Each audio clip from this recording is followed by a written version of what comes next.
A new day. It is 4 February, year of our Lord 2025.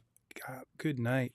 Time is flying. I can't believe it's already February, but it is. And we are going to talk today in personal finance. We're going to talk about first memories of money and how they impact how you think about money. So we're going to jump right in and get started.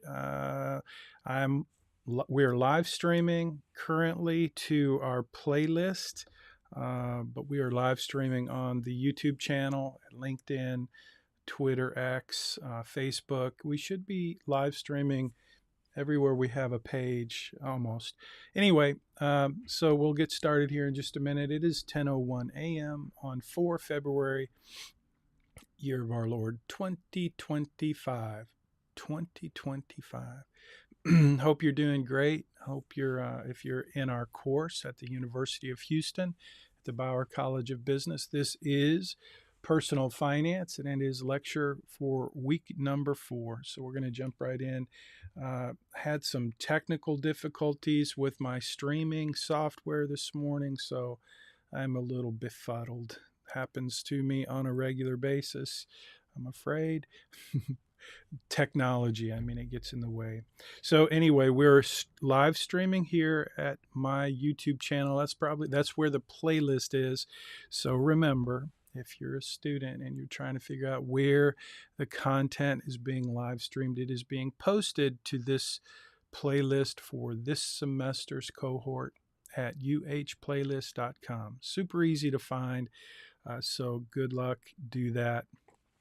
Also, just want to mention that I am also hopefully live streaming to LinkedIn if the technology got fixed. I was on a call with support, texting actually, and I think we got it resolved, but it was like the last minute and I had to jump off the chat and get right into class. So there we are. We're going to talk about first memories of money, and I want to just kind of highlight where we are.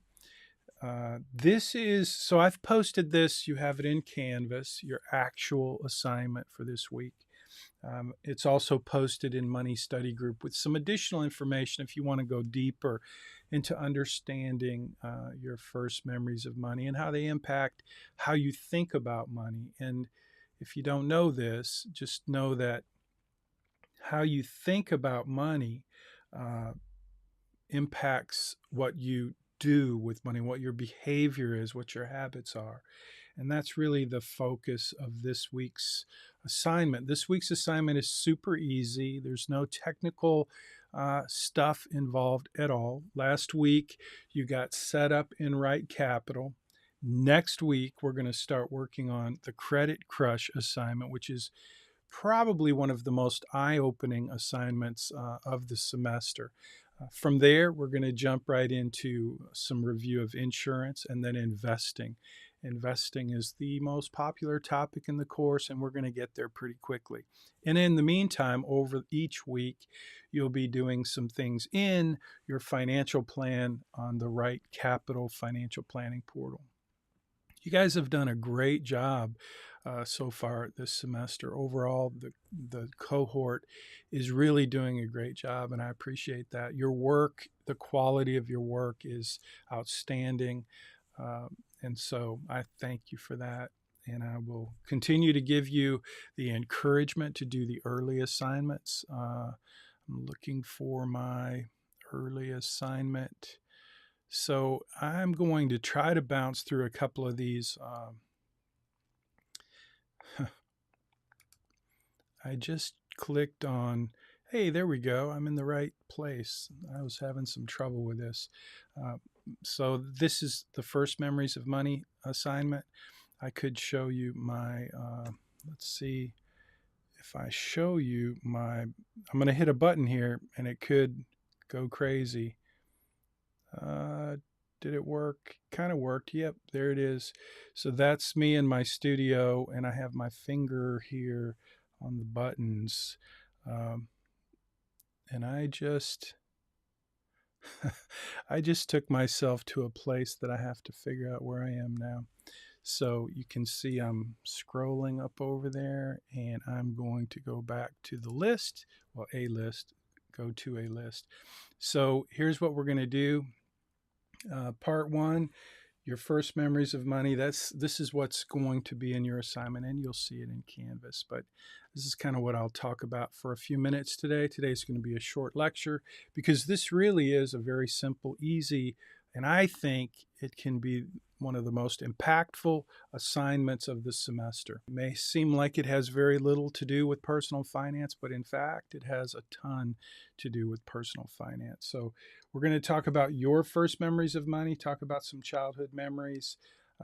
And when you think about your first memories of money, I want you to think about, okay, there's where I had we're here with week 4. Somehow we got the covered call strategy, which is not supposed to be here. Here we go. I clicked on the wrong scene. I think so I'm just going to talk for a minute about this week's assignment. And you will see this content is in Money Study Group. It's also posted. I will post a link in this week's live stream. Right now, the description for the video, if you happen to be watching live right now, you'll notice there's not much of a description in the video description. So if you're watching on YouTube or Facebook or LinkedIn, sorry about that. That was one of the technical issues I was having, updating the description. But there will be a link, okay? There will be a link to this post. This is what I'm looking at, and this is where you'll have a link to this post. But again, you have plenty of content in Money Study Group to help you prepare for this week's lesson. It's a very easy lesson. So I'm going to talk through what you're going to do. First of all, you're going to just think about your own first memories of money. Maybe it was your first paycheck. Maybe it was your first allowance. Do you remember? I kind of remember the first time that I held a handful of quarters, and it was just an interesting thing because they were heavy, they were shiny. I knew they were valuable, but I didn't really quite understand the concept of money. So I want you to think about your first memories of money.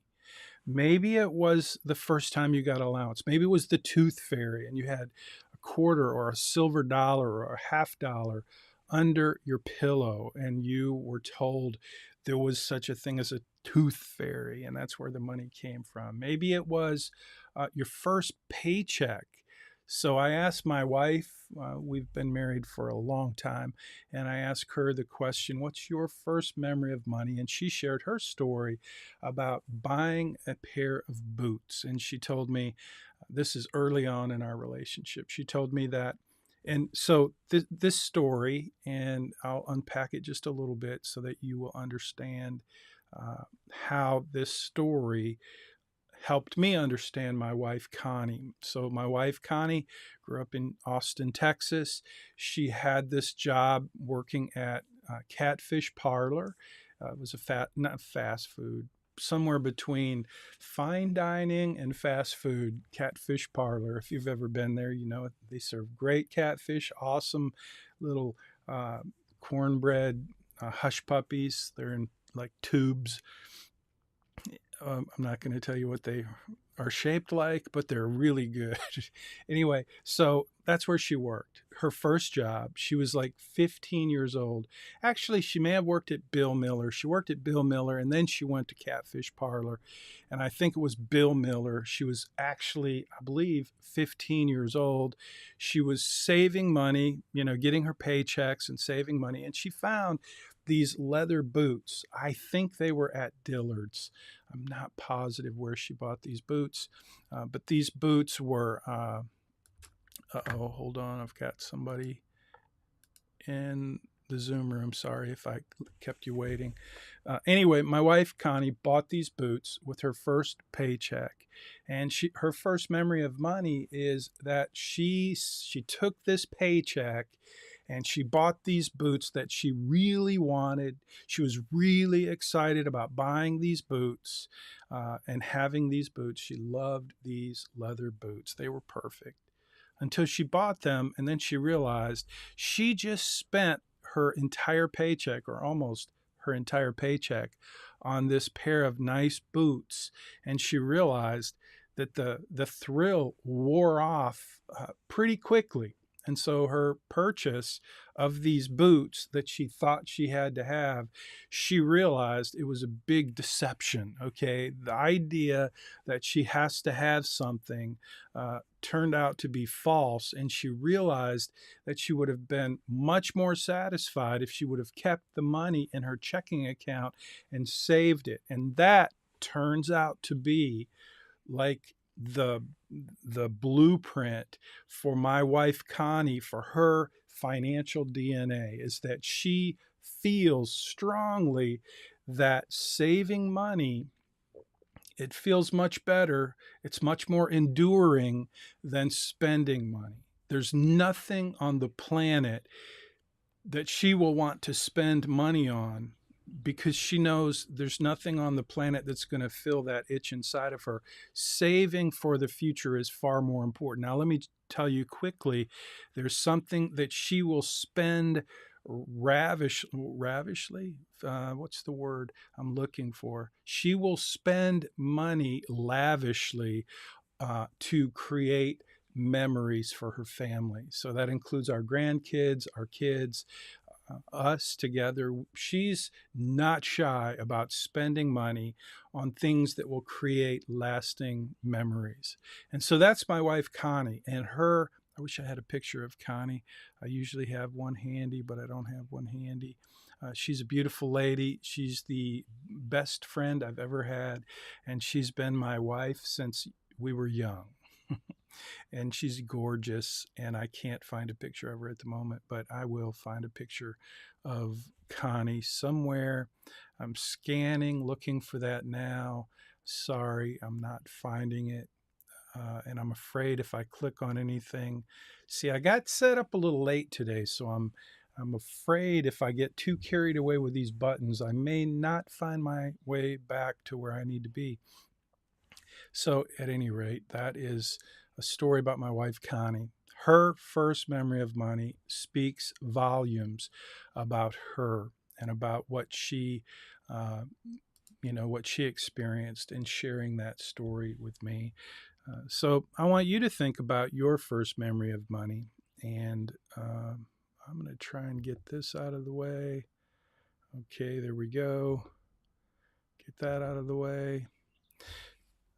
Okay, so your first memory of money, that's part of your assignment, just to share that. But I really want you to think about how your first memories of money impact you. You'll read some of my first memories of money and how they have shaped me. They really didn't, those first experiences with money, they shape you in terms of how you find yourself behaving with money throughout the rest of your life. So it can be very valuable. The second part of the assignment is to do a parental interview. Let me see if I can find. Boom, there we go. I think that's it. This is part 2. It's your family interview. So the first part is just to talk about your first memories of money. The second part of the assignment is for you to do an interview. And this interview it's called a parental interview because you are instructed to interview parents, not roommates. If you interview your roommate, you will get a 0 on the assignment. If you interview a brother or a sister, you will get a 0 on the assignment. So please share that and group me. Every semester, a student comes in and does an interview with their roommate. Imagine that. It's like they waited till the last minute. Roommate happens to be there, so they do that interview and they get a 0. And then I have to answer emails and explain to them that during the lecture in the weekly Zoom meeting that is required for you to watch each week, I mentioned very clearly this is a parental interview, which means parents, you can do uncles or aunts, grandparents are fine as well. Here's the thing I want you to think about. The person that you choose to interview, whether it's your parents, grandparents, aunt, uncle, whoever you choose to interview, that is an important part of this assignment. It's an important part of your intention in this assignment, because here's the thing. If, let's say you were my niece or nephew, or my grandchild, you're too old to be my grandchild. Thank the Lord for that. But let's say I was your parent and you were in college and you wanted to interview me and my wife. What you would be doing is you would be making a choice to say to yourself, hey, self, I want to know what Jim Munchbach thinks, what his experience is, what he can share with me about money and attitudes about money and experiences with money from his own life, his and her, me and Connie. So if think about the same thing for your parents, your aunt, uncle, your grandparents. Who is it in your family that you really want to approach and learn from? Because that decision right there is a very big decision in the context of this assignment. But more than that, it's a big statement for you and the person you select to interview, because you're asking them to share their wisdom with you. And that, I think, is meaningful.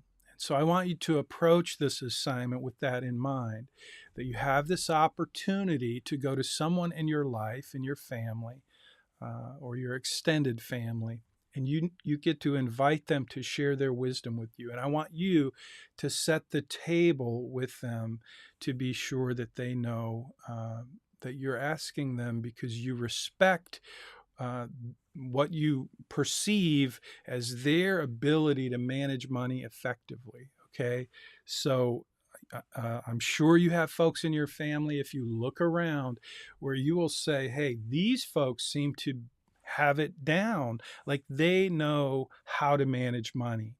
And then you have other folks in your family that you probably perceive as, wow, they really don't have a clue.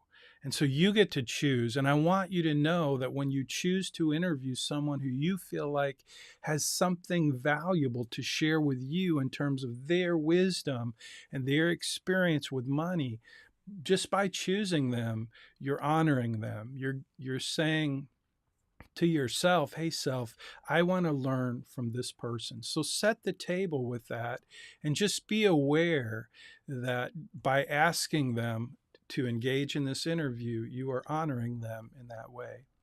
So the second thing I want you to be aware of is when you do the interview, I want you to remember, I want you to be very, very aware that sometimes these questions, the questions that are in your assignment that you're going to be asking in your interview, sometimes these questions can stir up emotional discomfort. Okay, sometimes there's a certain elements of regret or certain elements of kind of shame where someone has made really dumb mistakes with money, or maybe they didn't make dumb mistakes. Maybe they just had bad experiences and maybe they learned from them, but there was a lot of pain in the process.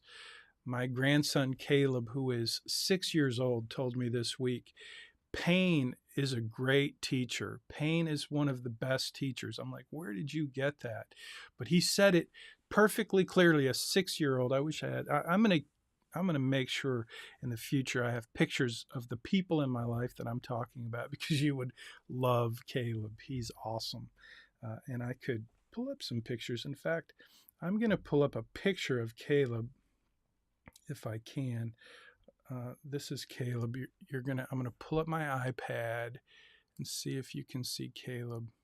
So that's Caleb. That's not his tongue, by the way. We were skating this weekend at the skating rink, and he wanted to show me that he could make his lip look like that. So that's Caleb. He's a funny guy. That's Caleb, my grandson. He's awesome. Anyway, that's Caleb. I'll show you some pictures of my wife at some point. But Caleb had some profound words. Pain is a great teacher. And when you do this interview, you may discover that the folks you choose to interview have experienced some pain in their life, when it comes to managing money. And so just be aware of that. Have respect for that and some level of understanding and awareness. Okay, it could be pain, it could be shame, it could be regret. And so just be aware of that. Just be present with whoever it is you're interviewing. Listen with your ears, listen with your mind, and listen with your heart. And have empathy and just learn and be grateful for the opportunity to learn. That's really the assignment this week. It's not difficult.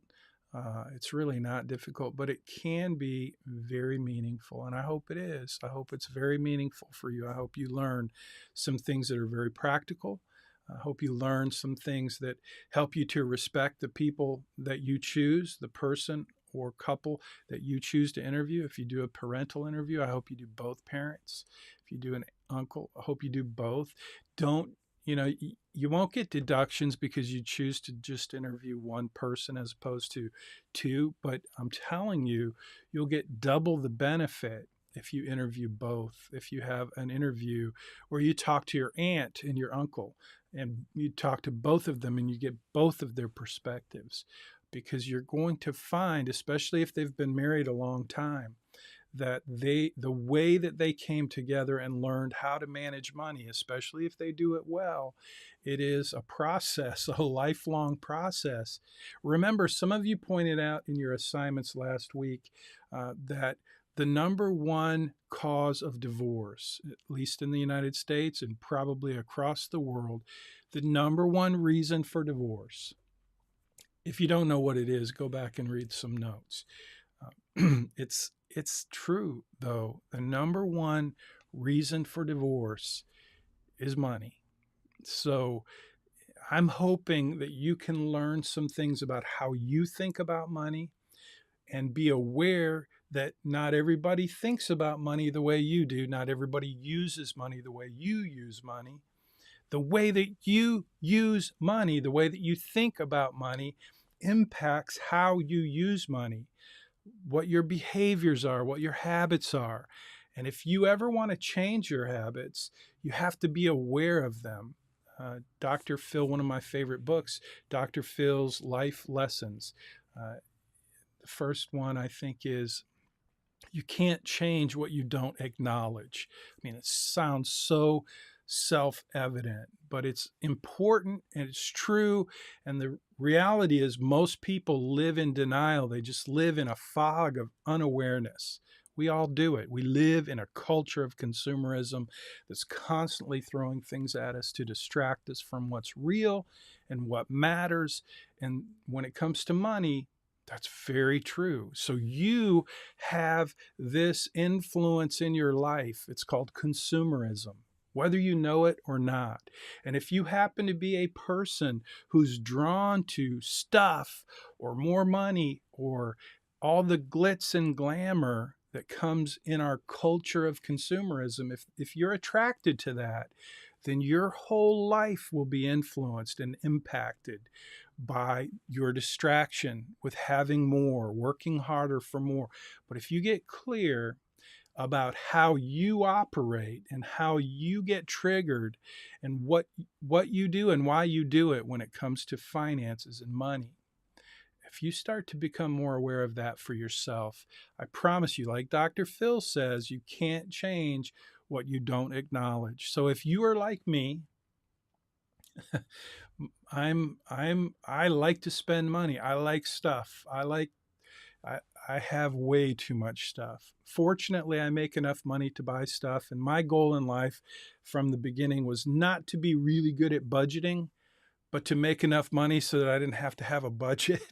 That sounds crazy, but I'm admitting something to you that's true, that I don't enjoy budgeting. It feels to me like somebody's telling me what to do instead of me, which it should feel like, and it can feel like. And I learned this the hard way because, like Caleb said, pain is a good teacher. And next week and the week after, we're going to talk about the Credit Crush assignment. And I'm going to share some of my mistakes and how I got in a ditch financially and how my wife helped me overcome and get out of that ditch. and make serious changes in my life. But the reality is, the way I think about money is, I am not a guy who is like my wife, whose number one value is security. That's her number one value. Like I said, she'll spend money to make memories for the family, but she just wants to save, save, save. That's my wife's approach to life and money. She's very frugal. Um, my approach is different. It's like the opposite. I cherish freedom, which means options, which means being able to do what I want to do and having enough money to be able to do whatever I want to do without asking the bank or someone. And that's the way I've lived my life. It's kind of like I say, my wife lives with this law of scarcity, and I live under the influence of abundance. Like, I believe in America, you can do whatever you want to do, and if you want to make more money, you can do that. And that's, I've proven that to myself and to my wife and in my life, that if you want to make more money, you can do that. And I've made a lot of money in my life, and I'm very grateful for that. But my point is, I spend money. And before I started making good money in my life, I spent everything, and I got in a ditch, and I got buried in debt. And that's what we're going to talk about next. But if you're like me, if you have that monkey on your back where you just like to spend, if you have the money, you spend it, then this week could be a good assignment for you, a time for you to reflect and think about your approach to money and what makes you think the way you think and do the things you do when it comes to money. If you're like my wife, Connie, or my Uncle Hank, you will hear his story. You will read his story. My Uncle Hank was a very special person, and he shared his first memories of money with me, and you'll get to read that and listen to that. And it's a very impactful story. By the way, when you read or listen to my Uncle Hank's story in my books, I share his story, First Memory of Money, and I say it was cows, but it was actually pigs. Why did we use cows instead of pigs? Long story, but in the process of writing a book, you have editors and they think this will be better than that, and you'll see some stories that will make sense if you care to know about the editorial process. But the truth is, my Uncle Hank comes from a family of pig farmers, and his first memory of money, as you will read and listen to, was him seeing his father weep, cry, crushed by the reality that he was a pig farmer, and the day that he was supposed to get paid for the entire year's worth of pig raising, the dude absconded with the family funds when they sold their pigs to this pig broker who ended up not paying them for the pigs. So they lost all of that year's pigs, the whole pig farm basically that they'd raised for a whole year. My Uncle Hank saw his father cry, and he learned as a very young boy that that's how life can be. So my Uncle Hank became very much like my wife Connie, and he was so frugal. And when he shared his first memories of money with me, we got to talk about the pain of pinching pennies and how he'd done super well in his life. He'd become nicely wealthy, and yet he had a hard time spending money. And so he made some commitments as a result of that. And one of the commitments he made was the family lake house, which is an amazing place in Bowling Green, Kentucky, that is there to this day, that is used by the family because my Uncle Hank wanted to do something that said, hey, there's something more important than money. But that conversation about his first memory about money produced this kind of this declaration, if you will, and this awareness. And that's what I want to happen with you. I want you to be aware.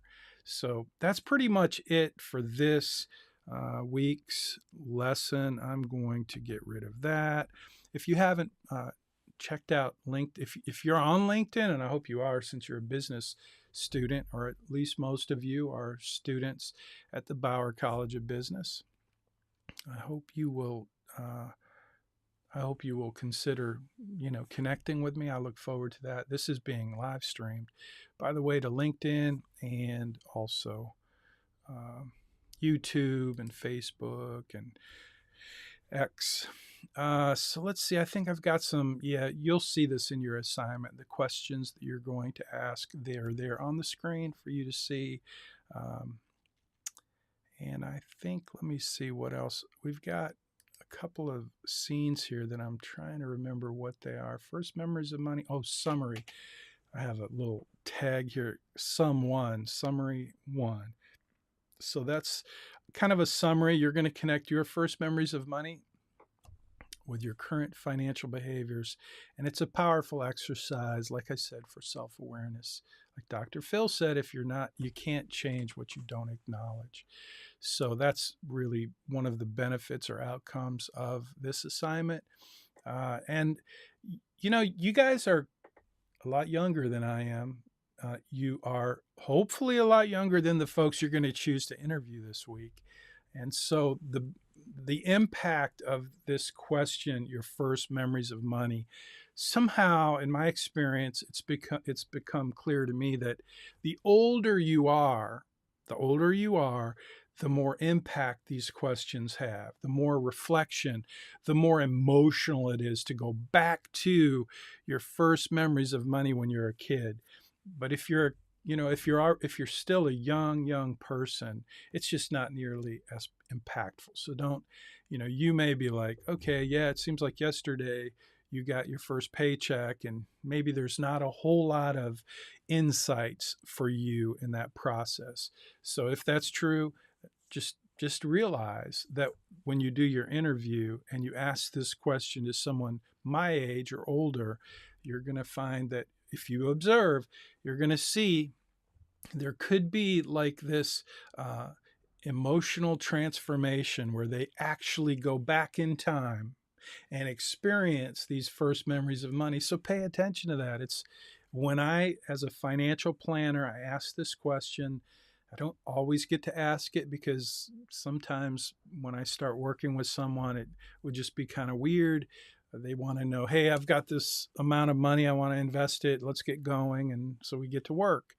But I really like to start relationships with kind of what I call a discovery meeting. And in that discovery meeting, I ask a lot of questions that most people don't expect. And this is one of those questions, your first memory of money. And I'm telling you, from my experience in asking this question and doing interviews with folks who ultimately become clients, the emotional experience is it's uh, it's a wonder to behold. It's my favorite question. It is hands down my favorite question to ask because folks really go back to those early memories. So get to experience that this week when you do the interview. I hope it turns out to be a rewarding experience for you, like it is for me every time I get to do that. When someone trusts you enough to share their first memories, that in itself is a gift. It is a gift. When someone trusts you enough to share something with you and to experience something with you in the process of having that conversation, that's a gift. So just be aware of that. Don't just be asking questions and moving on. So that's that. I think I have some questions and answers here. I'm not sure. Looks like they're not showing up. So we'll pass on that. I have a next time scene that's not showing up. So I'm going to go back to the post here and just make sure I covered everything. I think I did. If you have any questions this week, gosh, like I said earlier, you guys are doing a great job on your assignments. Let me get to my iPad. So now you will get a link to this post, what I'm looking at right now. As soon as I finish this live stream, I'm going to go and do the edits for the video on the YouTube playlist. and I will make sure you have a link to this, but you don't really need it because you have the assignment in Canvas, and it's also posted in Money Study Group. And in that, you will see the same video that I'm showing you here when I scroll down. But if you're not in the course and you want to watch the video, I want you to be able to do that. So if you're not in the course and you're following along and you're on YouTube and you click on this video, there will be a link in the description that goes to the post that I've been kind of pointing at. And in that post, there is a video. The video is also in the playlist. So it's called First Memories of Money. That's it. That's this week's assignment. I'll look forward to seeing you next week. Most of all, I look forward to, this is my favorite assignment to grade throughout the semester because this is really, well, it's fun. It's like reading a great novel, a great book, a great story, except it's real and it's your stories. And I appreciate that you share them with me. It is your assignment, so you don't have much choice, but I hope you do have a choice about how you approach this assignment and this interview. You do have a choice. You can approach it with a great deal of honor and respect and appreciation, or you can approach it like it's just another assignment and you need to get it done. And I hope you choose the latter, not the former, or the former, not the latter. I hope you choose, I hope you choose to approach this assignment with the kind of gratitude and appreciation and respect that it deserves. Because from the very beginning, you're going to choose who will you interview. And I look forward to hearing about your choice and to seeing how the conversation went. Very easy, not a difficult assignment at all. So you shouldn't have any questions, but if you do, you know where to go. Jump into GroupMe. And if you watched this Zoom lecture, you should be pretty good to go on what you're going to do. So that's going to do it for this week's lecture. Thank you for being here. Thank you for your participation. I appreciate it. Look forward to your comments. Look forward to, let's talk about this week's class collaboration. You will see in this week's, it's no secret, it is the question about looking forward. If if we had a conversation 3 years from now or 5 years from now, what would have to happen in your life for you to feel good about the progress that you made? That's kind of it. Just take a future snapshot and tell me, answer for yourself, and post that on Facebook, YouTube, or in Money Study Group. There's a special place to do that in Money Study Group. Make sure you grab a screenshot, include that in your assignment. That is this week's not so secret class collaboration. So thank you for that. And that's it. So I'll see you guys next week, and have a great week ahead.